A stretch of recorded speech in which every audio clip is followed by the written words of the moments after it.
Hi, everybody, and welcome to another exciting edition of Words, Images, and Worlds. I've done like 200 of these, and I always say they're exciting because I always find them exciting.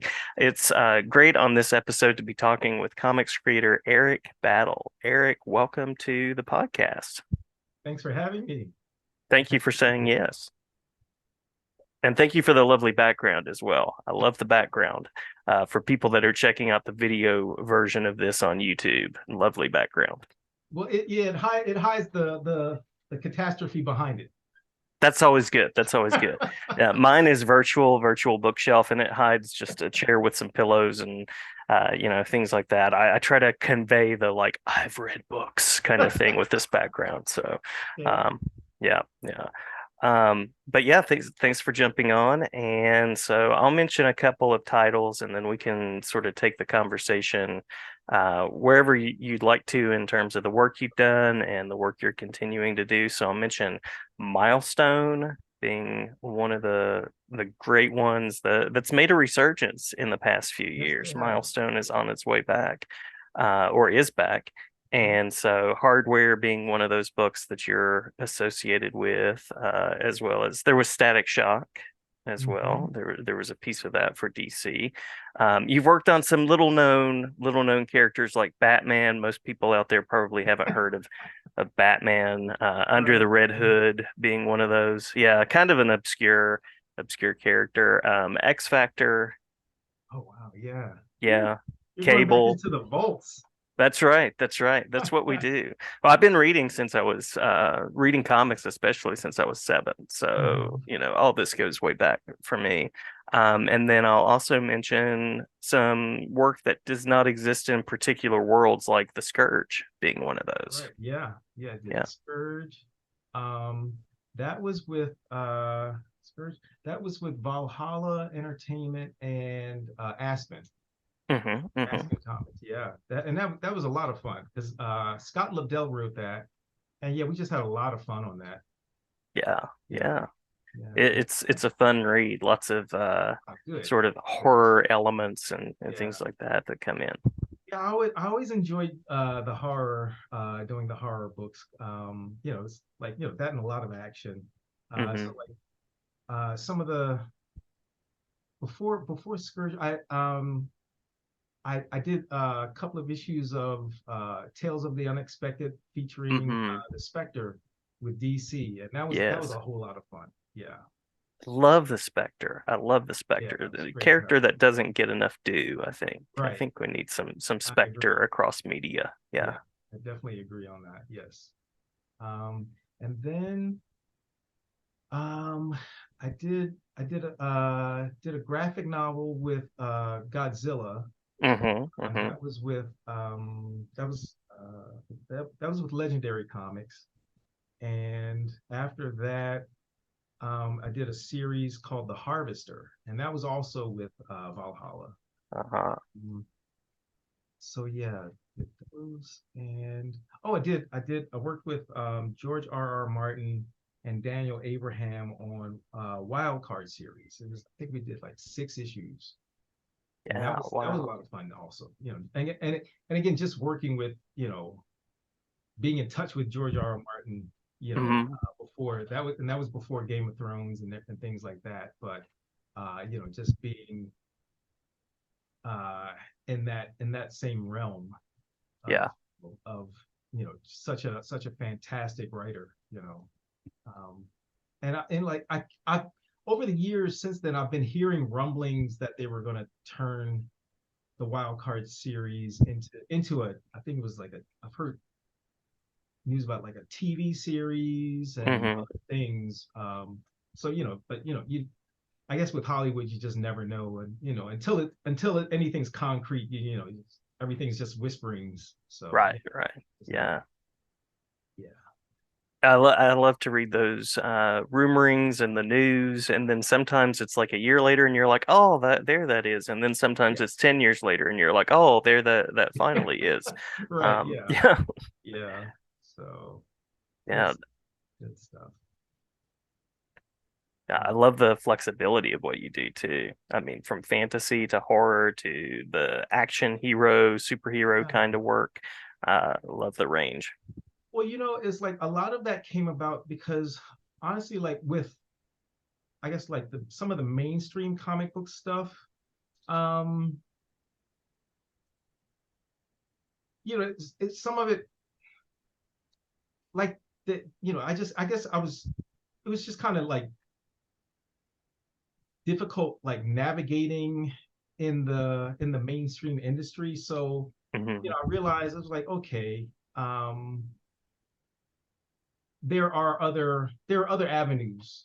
And with me, it's like if as long as it was connected to art and creating, being creative, I'm okay with that. It's Yeah. like I love doing comic books. And there were always certain characters that I would love to draw. Um, but at the same time, it's like, okay, I'm not, I guess I'm not good with all the politics and stuff that goes with some of this stuff at times. Hmm. Um, Hmm. so, finding other avenues and connecting, really connecting with other writers, um, was really to me like the point where I just found, um, just a more solid foothold Yeah. where, just because like so at when I was working on the Spectre stuff, um I was going through a divorce and just a whole bunch of other life things, and I moved Hmm. I Hmm. moved back to Philadelphia, and during that time I ended up meeting, well, I became aware of a writer here who lived here in Philadelphia, and at the time was doing really well with her Vampire Huntress novel series, and the writer was L.A. Banks, Hmm. Leslie Hmm. Esdale Banks.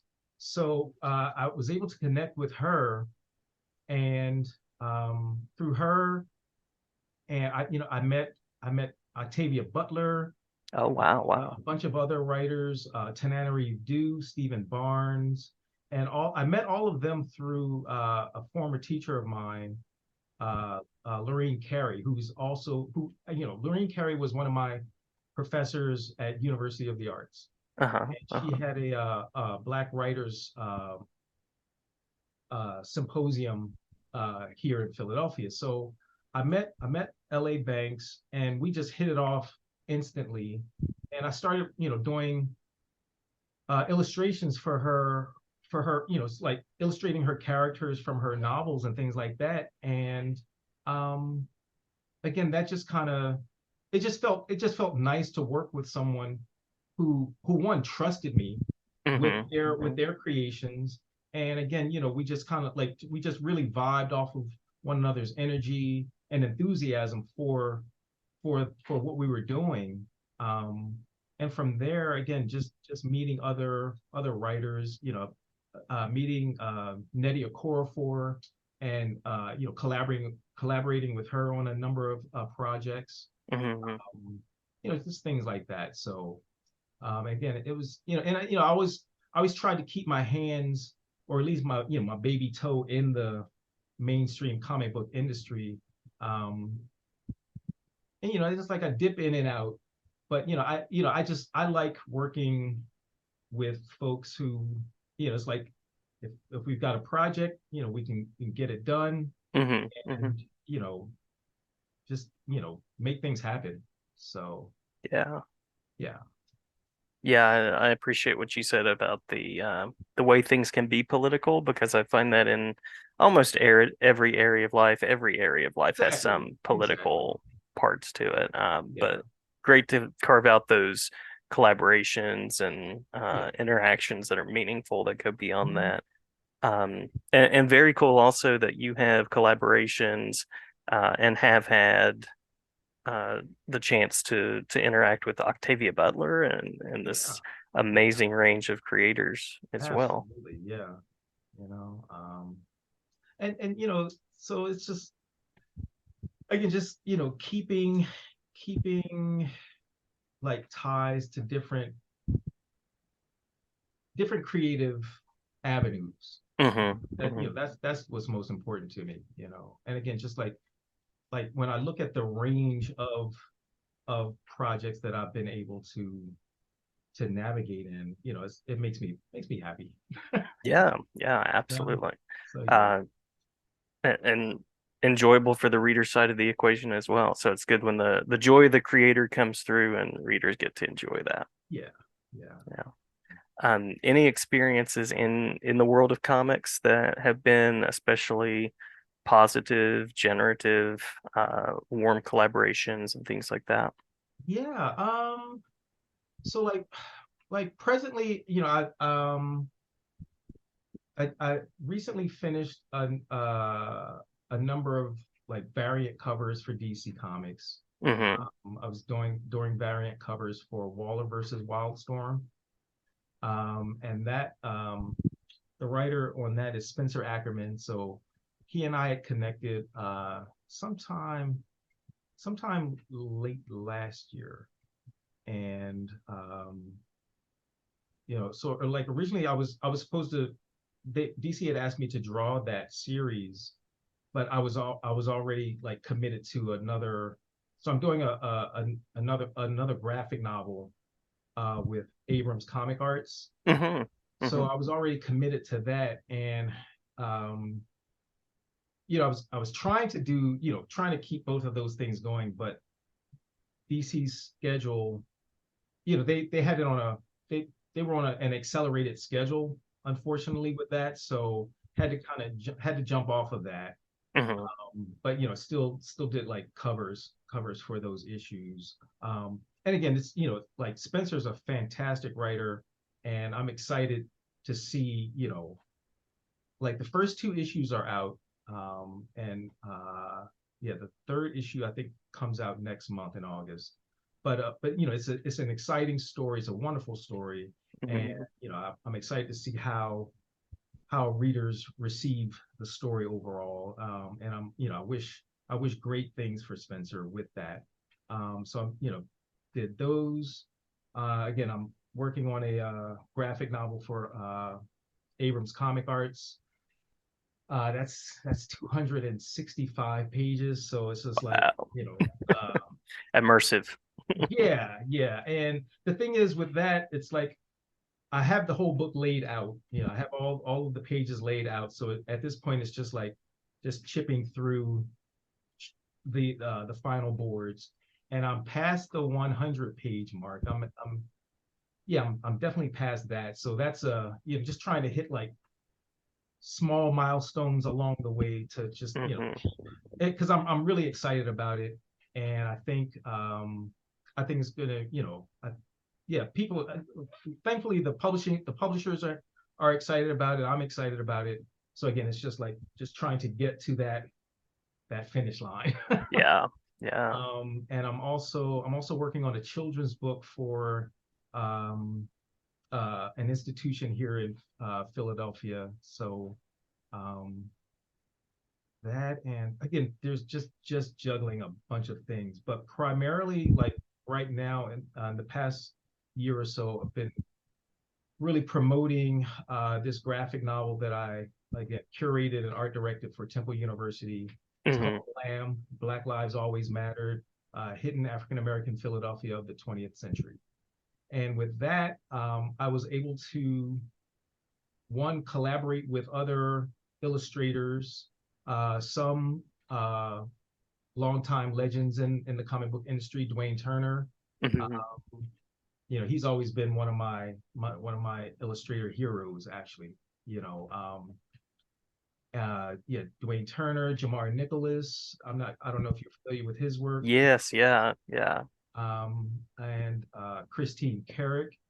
She's an illustrator. She and I attended University of the Arts together, and I've always followed her work. And, she just does incredible work. She also uh, dips and dabs in the comic book industry, as well as I know she does forensic illustrations. Um, and we've got a Kinshay Brown, Nancy Davard. I met Nancy Davard years ago. She primarily does children's books. Hmm. Hmm. So she illustrated the Marian Anderson profile in this graphic novel Blam, and I tell you, every page, every panel is just a work of art. Love it. So Love it. just really really happy with the way the book, the graphic novel came out, and the way it's been been getting great reception. Um, Actually, last Friday, um, we had a show, an art exhibit of some of the artwork from Blam at Hmm. an art gallery here in Philadelphia. It's called the Ultrasound Art Gallery. We had an art exhibit there, and we were recently featured on a new Philadelphia children's program called the Infinite Art Hunt. So that Love it. premiered last Thursday. And we've got a couple of more events coming up revolving around that book. So again, just a lot going on. Again, Yeah, that's exciting. awesome. That is Yeah. awesome.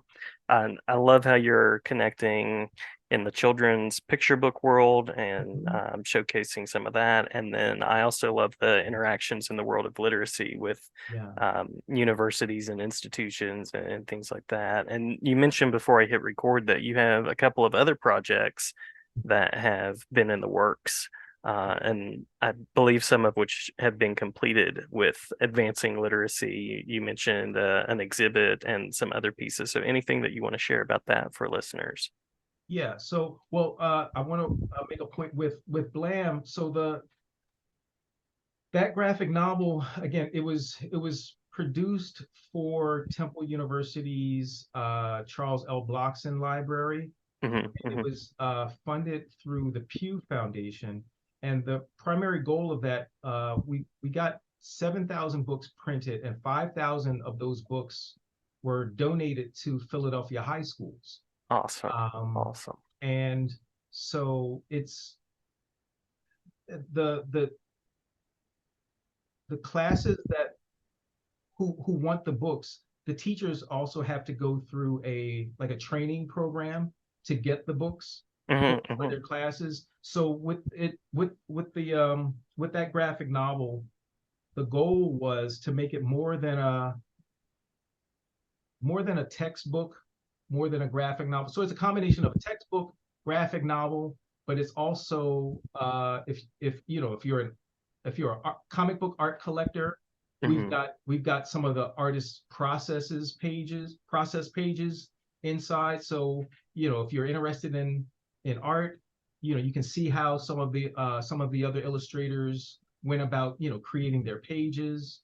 It's a collector's item because to me, like Dwayne Turner, he used to draw X-Men, Wolverine, Spawn, Hmm. all of those characters, but he kind of he left the industry, the comic book industry for the most part, and he's been doing storyboards for a ton of like huge movies. But like when I asked him to come on board to draw a story for this graphic novel, I'm so happy that he agreed. So to me, Hmm. again, it's a collector's item just for that simple fact that again he's added his creativity to it. Hmm. So yeah, there's that. And like I said, those a lot of those books went out to Philadelphia high schools, and again to promote. Again, it talks about history because the book profiles African Americans who had a major impact on the city of Philadelphia. We've got people like W.B. Du Bois, Marian Anderson, Julian Abel, um, Cecil B. Moore, and a whole host of others. Um, so one of some of the other projects that I've been doing, like I said, I did a comic book for Swarthmore College here in Pennsylvania. That was called Friends, Peace, and Sanctuary, Hmm. and that was the primary goal of that was to um, welcome and uh, give a hand to Syrian and I think, yeah, Syrian refugees to Pennsylvania. So there were workshops that took place at Swarthmore College, that that students could attend, and from there, um, some of the attendees, they created these characters, and I worked with some of the educators on that project to create it was a 10-page comic book Mhm. um, created from that, and we're getting ready to do a second part to that I'm really excited about. So Love there's it. that, and there was something else that I'm completely blanking on right now, but like I said, just you know, a lot of stuff. You are a busy person. Yes. Yeah, I love the work you're doing in comics and also through comics. If you share the Blam link with me, I'll be sure to share it in the description on the podcast.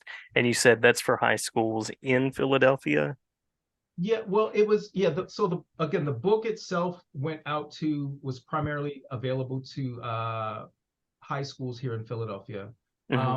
But we've gotten such a great reception. It's available on Amazon now, and Great, great. through Temple's website, so people can purchase the book, and hopefully it'll be the first of many more, because and we only covered like 14 individuals, but there's such a and we had such a long list to begin with, and but we cut it down to 14 for Hmm. this first Hmm. book. But again, there's an opportunity to do so much more, so fingers crossed it'll be the first of a number of them. um, and I think one of the other things that I mentioned before we started the recording was I did illustrations for a mobile app. It's Yes. called Uh-huh. Free and Equal, and I'll send you the link for that, because that was for an educational yes, an educational mobile app about the Reconstruction era. And again, I'll send you that. And because the artwork was featured at a museum in North Carolina, I think. But again, I'll send you all of that. Awesome, awesome. I'll be sure and link it.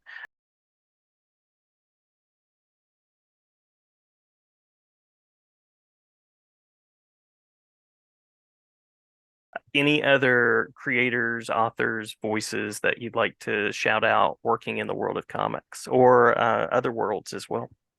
Yeah, I'd say John Jennings. He's doing Yeah.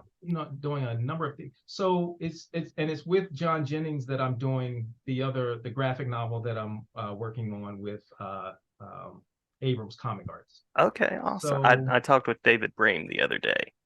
yes, yeah, Uh-huh, uh-huh. yeah. Cool. So yeah, John had I forget what year, but he had done the graphic novel adaptation of Octavia Butler's Kindred, Hmm. Hmm. and that did so well that Abrams gave him his own imprint, Megaverse. And so just the the expanse of graphic novels that are being created and have come out already via Abrams and the Megaverse is Hmm. just really impressive, and I'm just happy to be a part of that whole camp. Really, it's like, Yeah. yeah, the book that he and David did, again, just beautiful stuff, and just like knowing some of the books that are going to be coming out, Yeah. it's really exciting stuff. It's really exciting stuff. And Absolutely. I know Sean Martinborough is working on a book for them, and I've seen some of his pages. Again, just beautiful stuff. So, I'll sorry. oh no, I was just gonna say I'll put in my request for a fledgling graphic novel adaptation. One of oh, my favorites. Yeah. that would Yeah. be great. Yeah, Hmm. Hmm. yeah, Yeah. that would be fantastic. Um, and let's see what else.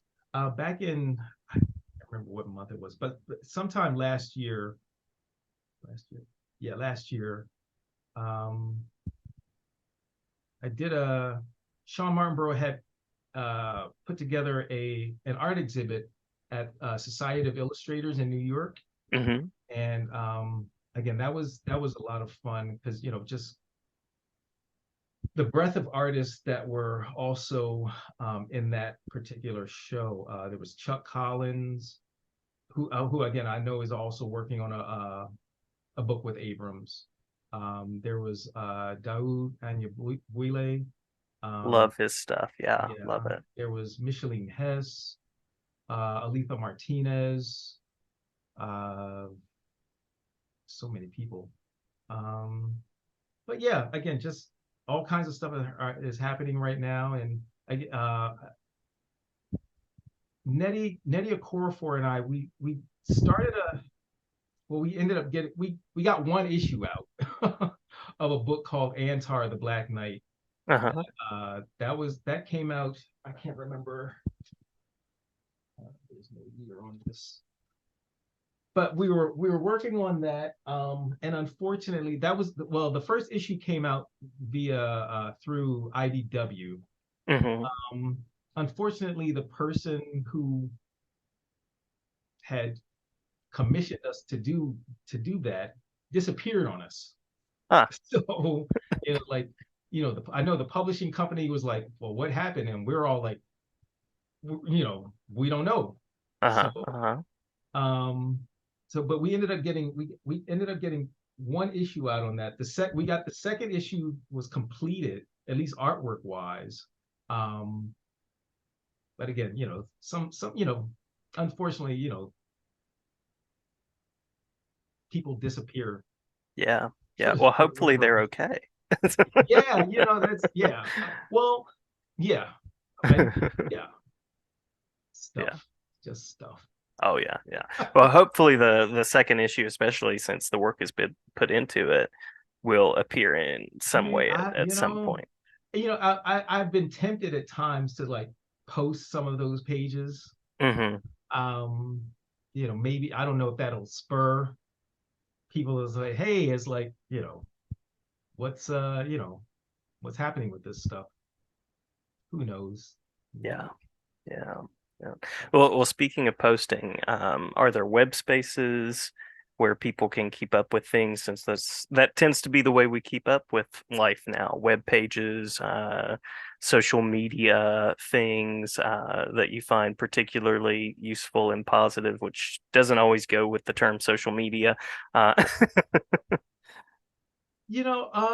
Like I'm not that good with the social media stuff. It's like I because I it's like I know I need to post more.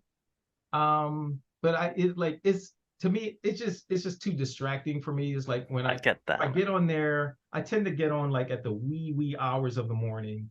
Mhm. Um, And plus, there are like 20 of them now, as far as outlets. So it's like, yeah, I which mean I one? I only do like I primarily I it's easier for me to post on Instagram and if I post something on Instagram, I have it set where it'll send it to Facebook. Hmm. But Hmm. I tend to avoid Facebook because again, it's just too distracting for me. I get So that. I'm not on Twitter or anything like that. But yeah, it's like I post. I know I need to post more. Um, but I don't know. I guess I think I overthink it all too much. So because it's like when I post, I'm trying to put together a post. I'm like, I got to remember like hashtags and like Right, right. making sure that I tag everybody and yeah, I understand. I will tag you when I share this. I'll tag you. I That'll appreciate be that. great. Yeah. But again, like, right now, just uh when I when I when I'm working, I usually keep movies and a ton of documentaries playing in the background or, let's just listen to Nice. music and those things kind of help me stay focused on what I'm supposed to be doing. Love it. Love it. Should we close with the playlist? What's Yeah, currently playing? Yeah, yeah. cool. Um, it's like it's funny because like um when I moved when I moved into the place I am now, when everything was still in boxes and it's just like I had to move and like jump immediately back into work. I think for a year, all I listened to was Tool. Uh-huh, uh-huh.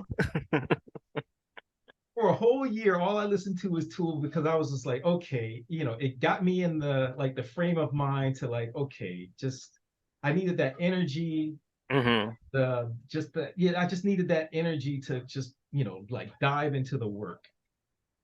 But outside of Tool is like I love Prince. Um, I love like the like South African house music, like Uh-huh. music. I mean, some of the stuff that's coming out of there these days is just absolutely incredible. It's just absolutely incredible stuff. I've always loved house music because it's like one of the ways that I kind of like decompress uh, from work is, I'll go dancing, catch up with friends, we go dancing, and like during the pandemic when I couldn't go dancing, just like cycling, Mm-hmm. it just helps me like clear my head, gives me great exercise, and just it's just a great way for me to like work through if I feel like I'm stuck on an idea, or just again just clearing my head, I just get out on the bike and just ride. Um, so let's see, back to the music. Tricky, Hmm. Hmm. um, just about really anything.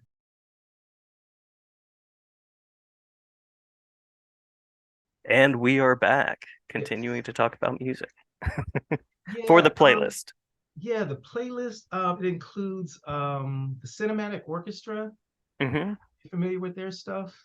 Uh, it sounds interesting. I haven't Oh, it's listened to it's it. fantastic. So yeah, they tend to feature a lot of like different singers and vocalists with them. But yeah, the music is it's just really exciting music, and it's I can't say it's dance oriented, but it has a cinematic feel to it, but Love they it. they, they always link up with like really interesting vocalists.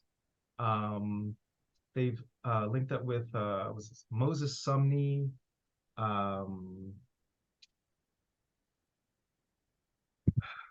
I want to say they're almost akin to like say Massive Attack. Uh-huh, uh-huh. Who Okay. again, another band that I just love their work. Massive Attack, Pink Floyd, Hmm. Hmm. just anything that just kind of just takes me there. Yeah. There's this other band called I never know how to say their name exactly, but Police, yeah, I think it's Polisa. Um, and I forget where I heard their work work from, but I've managed to like I purchased all of their albums. Cool. There's another group, Lamb. Um, let's see, yeah, there's Lamb. There is Portishead. Uh-huh, uh-huh. Yeah, just like bands like that. Marvin Gaye, Stevie Wonder, Tom Waits. Uh-huh, uh-huh, uh-huh. I just anything that I just love music, so Yeah. it all helps keep me focused. Same, same. Love it for creating, love it for commuting. Yeah, Um, yeah, and I love the eclectic mix. Love that. yeah, yeah, Yeah. yeah. How about yourself? Like, what are some of your favorites? Oh my goodness. I roam around a little bit. I'll listen to movie soundtracks sometimes, Mhm. like just the instrumental or the music that comes with it. Yeah.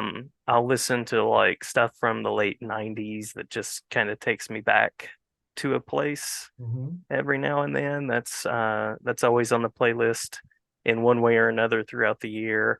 Um, this is big with my students and also big with me. Anything like Michael Jackson greatest hits, Okay. kind of oriented. And he had an album in the mid 90s that I listen to sometimes. But yeah, yeah. And sometimes slower, more like meditative music, and then Okay. sometimes things that are a little bit more upbeat. It just kind of depends. Yeah, yeah. Just again, whatever mood it gets you in, and again, it just kind of kind of helps you propel you through the day. You Yeah. know? Yeah. And you mentioned Prince. You can't go wrong with Prince. Can't go Nah, wrong with Prince. never, never, never. So yeah, and it's like I was. just so happy that I had gotten to see him four, 4 or 5 times, Oh, you know, awesome, awesome. when he was alive. So, just so grateful for that because they were like one time I saw him in at one point I used to live in Denver, Colorado, and I saw him. I think it was at Red Rocks or something. It was it was an outdoor amphitheater in Colorado, and it was just it was just mind blowing, just Yeah. mind blowing. He did a solo.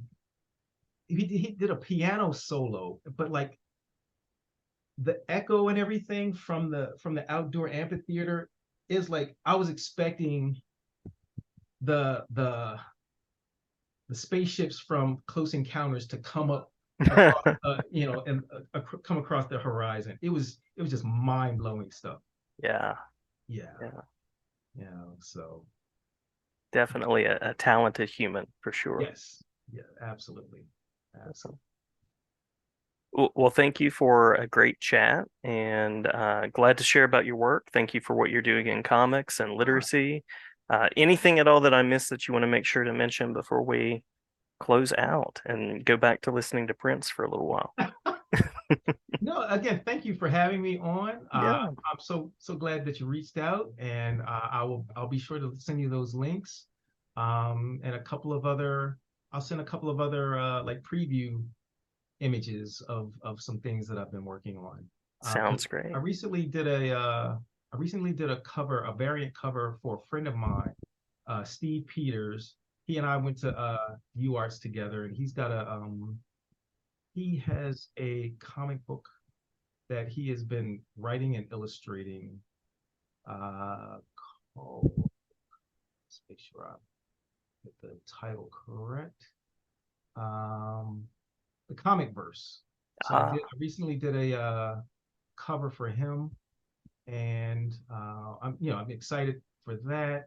I did a variant cover for this company Advent Comics for their Mm-hmm. God Cell 2023 anniversary cover. So I did the original cover back in, I guess that was 2013.